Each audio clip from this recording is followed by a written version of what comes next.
Απελπίστηκε ο Χάρος, τόσα χρόνια πικραμένος, κι αποφάσισε στο γλέντι να το ρίξει ο καημένος.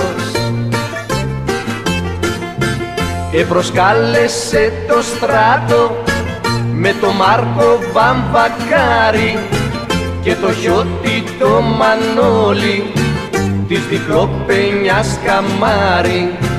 Τους ξεγέλασε, τους πήρε μέσα από την αγκαλιά μας. Φραγκοσύριανη κυρά μας, πότε θα έρθει κι η σειρά μας.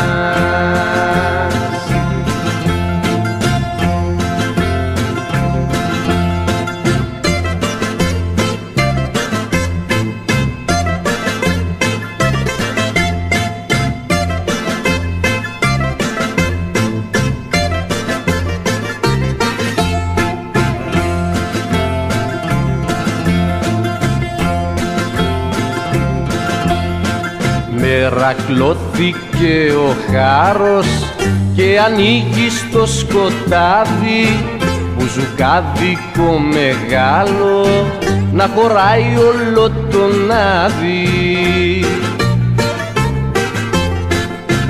Βάζει μέσα εκεί το στράτο με το Μάρκο Βαμβακάρη και το Χιώτη το Μανώλη της διπλοπενιάς καμάρι. Τους ξεγέλασε, τους πήρε μέσα από την αγκαλιά μας. Φραγκοσύριανη κυρά μας, πότε θα έρθει κι η σειρά μας.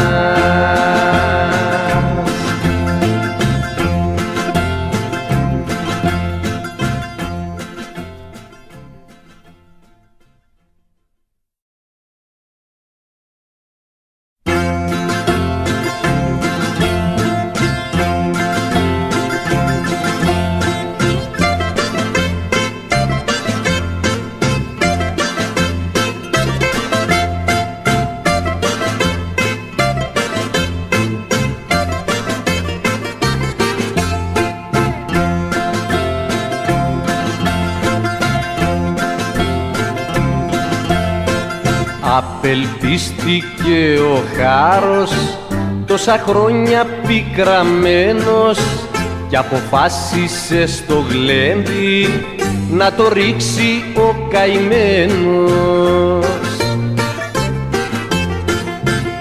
Προσκάλεσε το στράτο με το Μάρκο Βαμβακάρη και το Χιώτη το Μανώλη της διπλοπενιάς καμάρι.